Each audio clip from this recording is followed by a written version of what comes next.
In this video, I'll show you how to download and install Google Drive on your Android phone. Let's get started. Google Drive lets you store your files, photos, and documents online so you can access them anytime, anywhere. First, open the Google Play Store on your Android device. At the top, tap on the search bar and type Google Drive.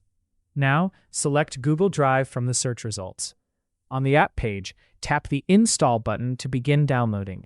If asked, confirm using your Google account password, fingerprint, or face unlock. Wait for the app to download and install. This may take a few seconds depending on your internet speed. Once installed, tap Open to launch Google Drive. When you open the app for the first time, make sure you're signed in with your Google account. Now you can upload files, create folders, back up your data, and access everything from any device. You can also find Google Drive later in your app drawer or add it to your home screen for quick access. And that's it. That's how you can install and start using Google Drive on your Android phone.